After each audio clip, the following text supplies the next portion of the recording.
Salut tout le monde, bienvenue à cette dévotion de ce matin. J'espère que vous avez passé une belle nuit.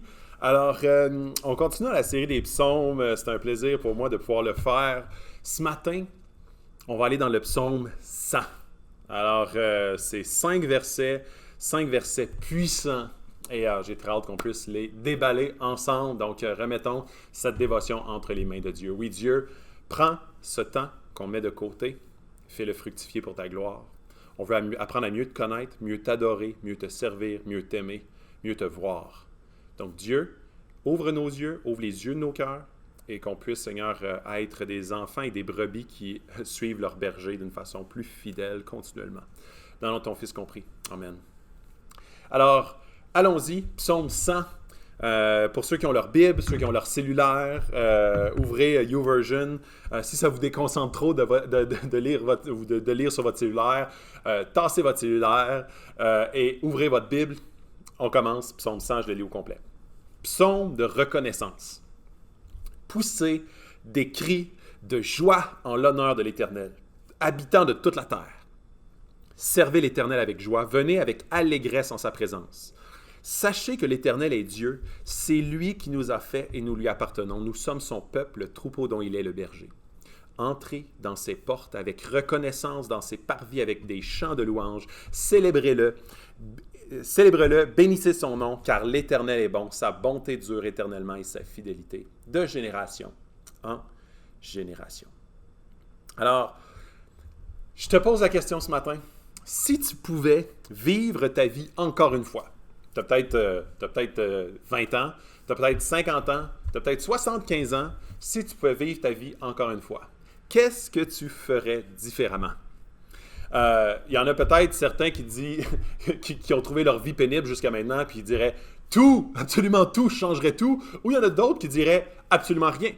Entre les deux, puis il y a un sondage qui a été réalisé il y a quelques années, à un groupe de 95 ans, un groupe de 100 individus de 95 ans, ça a été un sondage réalisé aux États-Unis, qui se font demander la question, si tu avais à vivre ta vie à nouveau, qu'est-ce que tu ferais différent et dans quelle catégorie?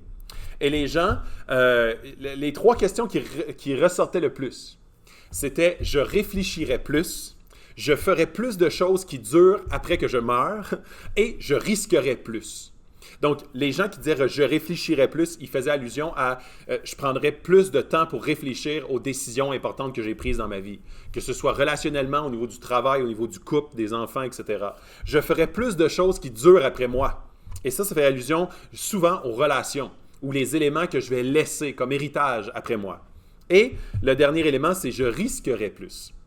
Donc, risquer plus. Il y a des gens qui sont tellement conservateurs, sont paralysés par la crainte qu'ils ne bougent pas et qu'ils ne font rien. Alors, c'est les trois éléments. Et comme chrétien, je trouvais que c'était une belle question à qu'est-ce que moi, en tant que chrétien, je ferais davantage. J'ai 36 ans. J'ai eu 36 ans la semaine passée. Et c'est comme, OK, j'ai à peu près la moitié de ma vie de passé maintenant. Si je meurs selon la moyenne, là, peut-être à 75 ans, j'ai la moitié de ma vie de passé. Et qu'est-ce que je ferais différemment pour la moitié de ma vie que je viens de passer? Et je vous suggère que le texte qu'on va déballer aujourd'hui va représenter ce qu'en tant que chrétien, on devrait tous aspirer. Et c'est assez rare que j'ai jamais rencontré en fait un chrétien qui m'a dit « Ah, tu sais, un chrétien, c'est pour de 80 ans qui dit « Je regrette, j'ai comme un peu trop obéi dans ma vie. » Ou « J'ai un peu trop aimé. » Ou « J'ai un peu trop prié dans ma vie, je regrette. » Ou j'ai jamais entendu un chrétien qui dit « Ah, j'ai lu tellement trop la Bible. » Jamais. J'ai toujours vu l'inverse. Des gens qui sont déçus, des gens qui disent « Si j'avais à refaire, je passerais plus de temps avec Dieu. J'aimerais plus. Je pardonnerais à des gens que toute ma vie j'ai gardé de la rancune. Je lirais plus. Je serais plus passionné de Dieu. » Et tout le monde a une réponse devant Dieu. Quand on met tout le monde devant Dieu, tout le monde a une réponse différente. Ceux qui connaissent Dieu, ceux qui ne connaissent pas Dieu. Il y a des gens qui l'ignorent complètement, il y a des gens qui le haïssent et il y a d'autres gens qui l'adorent. On a ces trois comportements-là qu'on peut avoir vis-à-vis de Dieu. Et ne pense pas que parce qu'on est chrétien, automatiquement on l'adore. Très souvent, on l'ignore beaucoup plus qu'on l'adore. Alors, un chrétien, puis ça, je vous le mets, c'est une quote que je trouvais intéressante, une citation. Un chrétien est quelqu'un qui se sent mal le dimanche, regrette ce qu'il a fait le samedi, mais le refait tout de même le lundi. Et des fois, on est tellement dans ce pattern-là. On est tellement dans un pattern où est-ce qu'on arrive le dimanche, on est comme « Ah oui, je devrais plus prier, je devrais plus aimer, je devrais plus pardonner, je devrais. » Qui regrette ce qu'il a fait samedi. « Ah, j'ai veillé trop tard, j'ai bu trop d'alcool, j'ai trop mangé, j'ai trop. » Et le refait tout de même le lundi qui suit. Alors, on a besoin d'un message plus puissant, beaucoup plus puissant que seulement une religion, ou seulement des actions, ou seulement « voici ce que tu dois faire, voici ce que tu dois faire pour ne pas regretter ta vie à 80 ans, voici ce que tu dois faire pour être plus heureux dans la vie, voici ce que tu dois ajouter à ton existence en tant que chrétien pour atteindre, pour réussir à devenir. » On a besoin de beaucoup plus que ça. On a besoin de rencontrer Dieu. Et ça a l'air simple, puis je le dis, je le prêche, et pour moi, c'est toujours l'élément primaire, pour moi. Mon enjeu primaire, c'est toujours mon défi primaire. Rencontrer Dieu, inclure Dieu, intégrer Dieu. Que Dieu n'est pas quelque chose qui est encapsulé, mais qui est quelque chose qui est intégré à mon existence, à ma vie, à ma routine, à ma famille, à mon couple. Donc, ce matin, 4 mots-clés. 4 mots-clés à retenir. Adorer. Puis dans le fond, qu'est-ce qu'on aimerait faire en tant que chrétien plus dans notre vie? On veut plus adorer. On veut plus, le deuxième mot-clé, on veut plus servir, puis on va le voir dans le texte à quoi ça ressemble. On veut plus aimer et on veut plus remercier. Alors, c'est ce qu'on va voir dans le texte. On commence par le psaume 100, verset 1. Psaume de reconnaissance. Poussez, j'ai enlevé ma gomme, là. Okay. Poussez des cris de joie en l'honneur de l'Éternel, habitant de toute la terre, venez avec allégresse en sa présence. C'est drôle parce que dans l'Antiquité, un des traits caractéristiques d'un signe de victoire, c'était que le peuple criait de toutes ses forces quand le roi faisait son apparition. Alors, quand le peuple gagnait une victoire, le roi rassemblait tous les sujets devant le palais, et quand le roi sortait, tout le monde acclamait avec des cris comme de toute leur force quand il y avait une victoire à une guerre. Et dans Josué 6, criez pour Dieu parce qu'il vous donne la ville. Ça, c'est Josué quand il tournait autour de Jéricho. Criez pour Dieu en signe de victoire. Dans 1 Samuel, les Philistins se battent. Ça, c'est une histoire là, qui est super intéressante. Si vous avez une chance de lire Samuel 1 et 2, c'est passionnant. C'est des histoires. C'est un roman... Vraiment, là, c'est une parenthèse, en soit dit en passant, mais à chaque fois que je lis ce livre-là, je suis comme « Wow, c'est épique! » C'est épique comme histoire, puis c'est emballant. OK, c'est une parenthèse. Les Philistins se battent contre les Israélites et le peuple veut l'arche dans le camp. Donc, ils se battent, les Philistins et les Israélites, puis là, une année, les Israélites ils disent « Amenez l'arche de l'Alliance au milieu du camp de la bataille. » Et là, quand l'arche arrive, les Israélites crient comme si c'était la victoire. Et là, les Philistins, ils regardent ça de loin, puis ils sont comme « L'arche est arrivée, on s'en va, on va perdre. » Et c'est assez drôle parce que les Philistins apprennent que les gens crient parce que Dieu est présent au milieu de là, puis à partir de là, les Philistins sacrent le camp. Dans Esdras 3, le peuple crie à Dieu en signe de victoire. Leur adoration, elle est vivante. Le cri à Dieu est une manière d'adorer Dieu. Et c'est un signe de victoire de sa victoire. Particulièrement, nous, dans la Nouvelle Alliance, suite à la croix, c'est un signe de victoire sur le péché, sur l'ennemi. Dimanche, on parlait de l'ennemi. Et quel signe plus puissant que de crier la victoire de Dieu, que de chanter la victoire de Dieu, que d'adorer le Dieu de victoire. Charles Spurgeon, c'est pas facile à dire ça, Charles Spurgeon qui est comme un grand prédicateur, un des plus grands prédicateurs de l'ère moderne, on s'entend, dans les années 1800. Notre Dieu de joie devrait être adoré avec un peuple de joie. Un peuple joyeux se voit dans sa nature et dans ses actions. Et très souvent, les chrétiens sont vus austères, sont vus plates, sont vus comme des gens qui sont comme la mine basse, puis très, très introspectifs. Mais en fait, le cri de victoire, le chant de victoire, le cantique d'adoration, ça représente tellement bien la victoire de notre Dieu. Et je vous le dis, le psaume 1 dit « Poussez des cris de joie en l'honneur de l'Éternel, habitant de toute la terre ». C'est pas une suggestion, c'est un commandement. La Bible ne dit pas beaucoup de choses sur la manière d'adorer, mais nous dit de chanter, de crier, de pousser des cris de joie. Puis là, j'entends souvent des raisons. Puis je veux pas faire ce matin, je veux pas faire complet sur l'adoration. Puis j'ai déjà parlé beaucoup plus de l'adoration que ça. Puis je veux juste faire quelques parenthèses. Souvent, j'entends des gens qui disent « Je chante mal ». Il faut apprendre à passer par-dessus. Souvent, on n'est pas habitué de chanter. Il y en a qui chantent beaucoup, ils chantent dans leur douche, dans leur char, ils chantent tout le temps. Puis ça, pour eux, c'est facile. Quand ils deviennent chrétiens, ils voient l'Église chanter, puis ils sont comme « Yes, enfin, mes frères et sœurs! » Il y en a d'autres, c'est comme « J'ai jamais chanté de ma vie. Je suis tellement gêné, je suis tellement timide, j'ai pas une voix pour chanter. » Passe par-dessus. Le commandement de Dieu, c'est pas « chante bien », c'est « chante » tout simplement. Crie. Adore Dieu avec ta voix. Poussez des cris de joie en l'honneur de l'Éternel. La voix que tu as, c'est la voix que Dieu t'a donnée. Utilise-la comme il te le demande. Je me rends compte à quel point une vie de louange absente dans ma vie me déconnecte très souvent de la présence de Dieu et souvent m'amène dans une stérilité spirituelle. Savez-vous qu'une des stratégies, puis tu sais, dimanche je parlais des stratégies de l'ennemi, une des stratégies les plus efficaces de l'ennemi dans ma vie, c'est d'enlever la louange de ma vie, d'enlever l'adoration, d'enlever... L'autre fois, j'étais allé courir et au lieu de mettre de la musique entraînante pour courir, j'ai mis de la louange. Et je me sentais volé.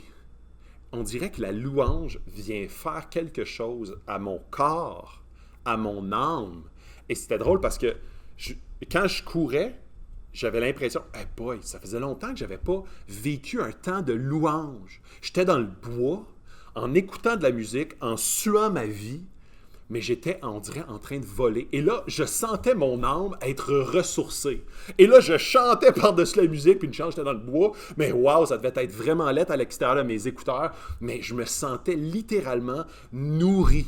Et là, je me suis dit, oh, tu sais, en ce moment, on a moins de louanges. Tu sais, à l'église, on avait de la louange. Puis là, on a de la louange souvent en streaming, là, le dimanche matin, là, avec JD puis l'équipe de louange. Mais souvent, je suis devant mon ordinateur, j'écoute la louange, mais j'adore pas. À l'église, on dirait que le fait de l'avoir live, j'embarquais dans la louange, là, c'est comme plus dur. Puis là, il y a les enfants qui courent autour, puis là, on est comme, je le mets dans une oreille, puis je fais d'autres choses en même temps. Puis là, je vois la difficulté d'adorer. Et là, je me dis, oh boy, l'ennemi est en train d'enlever la louange dans ma vie. Alors, je dois le remettre absolument. C'est une matière de survie. Il y a d'autres prétextes. Des fois, j'entends « je le feel pas ». Je le feel vraiment pas. Je suis comme pas... Et très souvent, on n'est pas appelé à le feeler, mais à le pratiquer. Je connais pas beaucoup de monde. Oui, j'en connais, mais j'en connais plusieurs, en fait. Je connais beaucoup de monde qui le feel jamais de se lever pour aller travailler le lundi matin. Mais c'est la vie. C'est la vie et le travail, c'est quelque chose de bon. La louange, c'est quelque chose de merveilleux et d'essentiel. C'est pas un petit plus. C'est essentiel à la vie du chrétien. Je ne suis pas émotionnel. Ça, c'est un autre que j'entends souvent. L'adoration est une question de foi, de la réalité de la présence de Dieu. Quand on dit « je suis pas assez émotionnel pour adorer », en fait, c'est que je n'ai pas assez de foi pour croire que Dieu est devant moi, que Dieu est présent, que Dieu existe pour m'apporter automatiquement à l'adoration. Si tu es un joueur de golf, puis tu snaps un coup tu sais, là, souvent là, dans les tournois, là, il y a comme le trou d'un coup, puis tu gagnes un char. Et là, tu snaps la balle, là, puis là, tu l'entends, là. Puis là, tu la vois partir, là, pour les joueurs de golf, vous me comprenez. Tu la vois partir. Je ne suis pas un joueur de golf en passant, là. Je suis vraiment pourri. Vous demanderez à Jasmin et Sébastien, ils vont vous le dire. Et là, ça m'est arrivé d'une manière de claquer une balle comme il faut. Alors, tu entends le son, tu la vois partir, et là, tu vois qu'elle se dépose sur le green. Et là, qu'elle roule vers la petite cope. Et là, elle tombe dedans. Je te le dis, tu vois la balle disparaître, et émotionnel ou pas, ça serait très surprenant que tu dises ouais, pas pire mon coup, pas pire. Surtout s'il y a un char au bout, là, que tu gagnes un char à cause de ce trou-là, il va y avoir un sentiment qui va t'envahir. Émotionnel ou pas, il va y avoir un sentiment d'exaltation qui va t'envahir. L'adoration est une question de foi, est une question de reconnaître la présence de Dieu ici parmi nous. Je crois qu'au ciel, il va y avoir plusieurs personnes qui vont être insatisfaites. Et la raison pour ça, c'est que puis là, je vous donne quelques exemples. Dans Isaïe 6, il va y avoir plusieurs insatisfaits parce que ça va être trop bruyant. Parce que Isaïe 6 dit que l'adoration était tellement bruyante que les pentures du temple, je vais vous lire le texte, tremblaient et qu'il y avait de la fumée partout. Donc Isaïe 6.3, ils se criaient l'un à l'autre, « Saint, Saint, Saint est l'Éternel, le Maître de l'univers, sa gloire remplit toute la terre. Les montants des portes se sont mis à trembler à cause de la voix qui retentissait et le temple a été rempli de fumée. » Tu sais, souvent, Acts, les gens disent « Pourquoi vous mettez de la fumée? » Ben, c'est biblique. Non, c'est pas vrai. Alors j'ai dit « Malheur à moi, je suis perdu car je suis un homme aux lèvres impures, j'habite au milieu d'un peuple aux lèvres impures et mes yeux ont vu le roi, l'Éternel, le Maître de l'univers. » Quand tu vois le Maître de l'univers, je te le dis, la louange, l'adoration, de tomber face contre terre n'est pas une option. Apocalypse 5, il est écrit « Une voix forte d'adoration pour l'Éternel. » C'est jamais subtil. Deuxième point, verset 2. « Servez l'Éternel avec joie, venez avec allégresse en sa présence. Psaume 100, verset 2. Servez l'Éternel avec joie. Et je trouve ça tellement beau parce que on adore, on sert. Quoi? Ça reflète bien l'Église. L'Église, c'est un peuple qui adore son roi. C'est un peuple qui est serviteur à l'image de son roi serviteur. Donc, servez l'Éternel avec joie, venez avec allégresse en sa présence. Le verset commence avec une émotion. Servez comment? Avec joie. La joie se poursuit avec une motion. Ça, c'est drôle parce que tu ne peux pas déconnecter la motion et l'émotion. Dieu ne te demande pas juste de servir. Il te demande de servir d'une manière très précise, propre à sa culture. Servez, donc ça, c'est la motion, avec joie. Ça, c'est l'émotion. Il veut que tu serves, mais il ne veut pas que tu serves seulement. Il veut que tu serves avec joie. Une émotion sans action, puis là, moi, je veux vraiment lier les deux, l'émotion et la motion, ou plutôt l'émotion avec l'action. Une émotion sans action est une expérience sans consistance. Notre réponse à Dieu doit être autant émotionnelle que motionnelle. Et c'est un mot, je pensais que ce n'était pas un mot, c'est un mot, motionnel. Donc, la motion, c'est de bouger, c'est d'être en action. Exactement comme l'opération Se déménage, 130 bénévoles, ils sont en motion, mais moi, ce qui est le plus beau et ce qui frappe les gens, c'est l'émotion qui vient avec. Ils ne servent pas juste, moi je suis un bénévole, puis chaque année on m'appelle, puis on me force à venir déménager des boîtes, monter ça au 4e étage, moi ça me tente plus. Non, t'es vois qu'il y a un gros smile, puis tout le monde chante, puis t'es avec un masque d'en face, puis c'est suant avec des gants. Je te dis, il n'y a rien de pire que ça, mais tu vois d'en face de tout le monde comme si c'était le Klondike, comme si c'était merveilleux. Et là, les gens, je me souviens la semaine passée, au déménagement, quelqu'un dit « Pourquoi vous faites ça? » Et là, il y a un de mes amis qui dit « Ben, parce qu'on aime les gens. » Et là, on est mobilisé par l'amour de Jésus qu'on veut redonner. On le fait avec joie. On veut être au service, mais avec joie. Donc, la motion avec l'émotion. Ce n'est pas important comment haut tu sautes, mais comment droit tu avances après être retombé par terre. Et ça, c'est une citation qui fait référence à qu'est-ce que le service amène dans nos vies. Notre réponse à Dieu est une façon, parce que des fois, il y a des gens qui se fient seulement sur l'émotionnel. On a une soirée de louange extraordinaire, et là, souvent, les gens vont... J'ai tellement volé durant cette soirée-là, puis après ça, leur vie ne reflète pas ce qu'ils ont vécu. Et c'est pour ça que cette citation-là, ce n'est pas important comment haut tu sautes, mais comment droit tu avances après être retombé le lendemain. Comment, après ça, dans ta vie de tous les jours, tu es capable d'être un serviteur joyeux, même s'il n'y a plus l'aspect émotionnel autour. Tu gardes cette joie parce que cette joie ne vient pas des circonstances, elle vient de l'esprit qui t'habite, le Saint-Esprit. La maturité spirituelle est mesurée autant par une louange glorieuse que par un service fidèle. Quelqu'un qui est comme « Ah, Jésus, Jésus, Jésus », mais que rien qui prend action dans sa vie, il manque quelque chose à sa maturité spirituelle. Il y a quelque chose qu'il n'a pas compris dans sa maturité spirituelle. Il y a un aspect émotionnel qu'il court après, mais tu ne peux découvrir Dieu et vouloir ne pas te mettre en action par la suite. Il te manque une facette de la présence de Dieu si la présence de Dieu ne te porte pas à l'action par la suite. As-tu déjà vu des serviteurs qui chialent? As-tu déjà vu des gens qui sont au service mais qui chialent? Souvent, tu es comme, il y a de quoi qui ne marche pas dans cette motion avec le mauvaise émotion. Et je pourrais te donner d'autres exemples, mais je vais passer ça parce que je vois que le temps avance. Je passe au point 3. Aime Dieu intelligemment. Et c'est un point qui, des fois, peut avoir l'air un peu bizarre. Le verset 3. Sachez que l'Éternel est Dieu. Il y a une chanson là-dessus. Sachez que l'Éternel est Dieu. C'est lui qui nous a créés. C'est exactement ce passage-là. Sachez que l'Éternel est Dieu. C'est lui qui nous a fait et nous lui appartenons. Nous sommes son peuple, le troupeau dont il est le berger. Le premier mot, c'est sachez. Sache-le.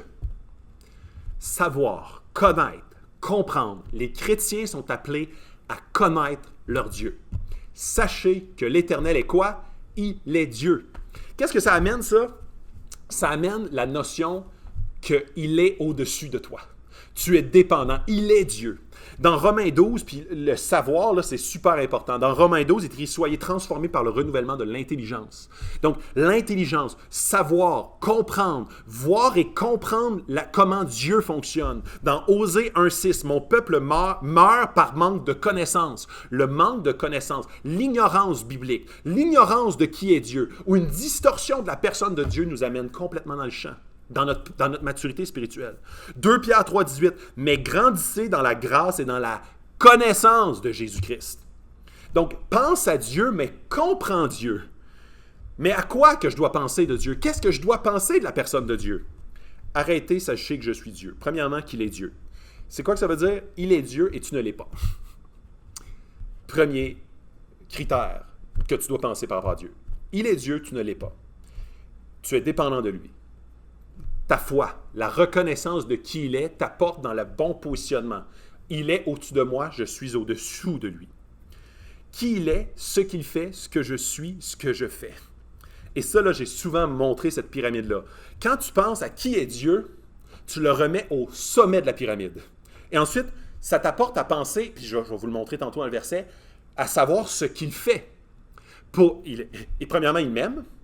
Deuxièmement, il a envoyé son fils pour moi. Il est mort pour moi. Donc, qu'est-ce que ça fait? Ça vient me transformer dans mon identité, qui je suis, mon identité personnelle. Et ce que je fais par la suite, mobilisé par toujours qui il est. Donc, le premier commandement de la Bible, je suis le seul Dieu, il n'y aura pas d'autre Dieu devant ma face. Premier commandement, aime ton Dieu. Aime ton Dieu, c'est le plus important. Aime ton prochain. C'est toujours très, très, très important. Sache qui est Dieu, comprends qui est Dieu. Il est Dieu. Ça, c'est son identité. Deuxième, il nous a fait. Et regardez comment est-ce que dans le verset, sachez que l'Éternel est Dieu, c'est lui qui nous a créés. Alors, qui il est, ce qu'il fait. Il est Dieu, il nous a créés. Donc, tu es sa création. Donc, puis il n'a pas juste créé sa création, il a pourvu le moyen d'être la rédemption, là, dans le fond, de rédemptionner, c'est pas un mot, là, d'être en tout cas, ça, hein, OK? Alors, il a permis le moyen d'être sauvé par Jésus-Christ. Alors, il est, il a fait, nous lui appartenons. C'est exactement ce que le verset dit. Et nous lui appartenons. Donc, nous sommes son œuvre. Donc, mon identité, c'est que je ne suis pas juste Philippe. Je suis son enfant, je suis sa créature. Il m'a voulu, il m'a aimé, il m'a racheté. Ça me positionne vraiment au bon endroit. Et ça me donne une valeur. Ma valeur n'est pas basée sur les circonstances ou sur ce que le monde pense que je vaux, mais sur ce que mon Créateur dit que je suis. Et finalement, il est le berger. Son mandat pour nous, il est le berger. Un berger, c'est quoi que ça fait? Ça protège, ça recherche, ça sauve des griffes des coyotes ou des loups. Donc, il me possède. Il prend soin, il entretient, il aime, il considère. Rien, puis il y a un verset qui est fantastique dans Romains qui dit « Rien ne pourra nous séparer de l'amour de Dieu ». Alors, on le voit dans juste ce verset-là. Sachez que l'Éternel est Dieu, c'est lui qui nous a fait et nous lui appartenons. Nous sommes son peuple, le troupeau dont il est le berger. Et finalement, les deux derniers versets, je termine avec ça. Entrez dans ses portes avec reconnaissance, dans ses parvis avec des chants de louange. Célébrez-le, bénissez son nom, car l'Éternel est bon, sa bonté dure éternellement et sa fidélité de génération en génération. Entrez comment? Avec reconnaissance. Pourquoi? Dans 1 Thessaloniciens 5, en toute chose, soyez reconnaissants. Pas pour rien que Paul dit ça. La gratitude change ton focus de ce que tu as versus ce que tu n'as pas. Les gens qui sont reconnaissants, souvent, leur vie va bien. Pourquoi? Parce qu'ils voient ce qu'ils ont dans leur vie, ce que Dieu donne, ce que Dieu pourvoit, ce que Dieu guérit, ce que Dieu profère. Ça améliore ta qualité de vie parce que ton focus est sur... tu deviens satisfait de ce que tu as, de ta vie. Ça donne une joie de vivre, ça diminue les craintes et les peurs. Pourquoi? Parce que c'est le sentiment inverse. La reconnaissance est inverse à la crainte. Pourquoi? Les gens négatifs sont souvent craintifs. Repérez-le. Les gens que tu vois négatifs autour de toi sont souvent craintifs. Ils ont peur de perdre ce qu'ils n'ont pas. Ils ont peur de perdre le peu qu'ils ont parce qu'ils voient juste le peu qu'ils ont.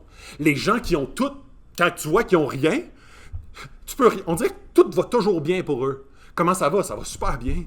Pourquoi? Parce que j'ai la santé, je suis debout, je peux marcher. Ouais, mais tu viens de perdre ta job, je t'envie. Comment tu arrives à défocusser quelqu'un qui est reconnaissant? Très difficile, très difficile. Ah, ça augmente ta foi parce que tu vois ce que Dieu fait et non pas ce que Dieu ne fait pas que tu aimerais qu'il fasse. Augmente ta résilience. Ça te permet de persévérer dans l'épreuve parce que tu es focusé sur ce que Dieu veut t'enseigner à travers l'épreuve qu'il t'a donnée. Et c'est drôle parce que dans le verset, entrez dans ses portes avec reconnaissance, dans ses parvis avec des chants de louange. Célébrez-le. Bénissez son nom. Car l'Éternel est quoi? Il est bon. Tu es drivé par sa bonté plutôt que par les circonstances. Il est bon. Tu vis des choses très difficiles, il est bon. Tu vis des choses très bénissantes, il est bon.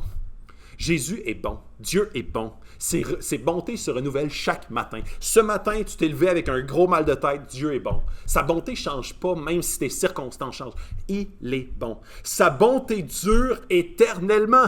Donc, peu importe ce qui change, son identité ne change pas et ce qu'il fait ne change pas. Son caractère, même de la personne de Dieu, ne change pas. Il est bon éternellement. Sa fidélité, maintenant. Sa fidélité, puis dans le verset, c'est intéressant, il dit... sa fidélité de génération en génération, il est fidèle, il restera à tes côtés, il restera toujours ton bon berger. Oui, tu sais, il y a la chanson qui dit « Oui, prends tout, Seigneur ». Sa fidélité, elle est infinie, et elle dure, et elle dure, et elle dure. Quand on perd la foi, quand on perd le focus, quand on ne devient pas plus reconnaissant, on est à risque des attaques de l'ennemi. Parce qu'on est à risque de voir ce qu'on perd. On est à risque de voir ce qu'on n'a pas. On est à risque d'envier. On est à risque d'être dans l'amertume et la colère et dans l'insatisfaction continuelle. Quand on est à dire « Oui, prends tout, Seigneur, parce que tout t'appartient. Tout est à toi. Tout ce que j'ai, c'est une grâce et une bonté qui se renouvelle chaque matin. Si je vis, si j'ai plus demain, c'est une grâce que tu vas peut-être enlever. Oui, prends tout, Seigneur. Ce qui est important, c'est toi. » Et en disant ça, je ne dis pas ça parce que je le maîtrise. Je dis ça parce que je prêche à mon âme. Que ferais-tu maintenant différemment? Adorer, servir, aimer et remercier. C'est ce que j'avais pour vous dans le psaume 100, qui est un psaume puissant. Je vous invite à le relire au moins 2-3 fois en finissant ce matin pour que ça pénètre vos âmes et que ça abreuve nos âmes. Prions. Oui, Dieu, merci pour ta parole, qui est puissante, qui est vraie, qui est bénissante. Dieu, tu nourris notre âme avec ce pain de vie. Alors Dieu, prends soin de chacun de nos cœurs et chacune de nos âmes. On veut être des brebis qui te suivent fidèlement. On t'aime. Protège chacune des personnes, soit avec chaque personne, Seigneur, dans ton Église. Dans ton Fils compris. Amen. Ça a été un plaisir d'être en votre compagnie. Bonne journée tout le monde.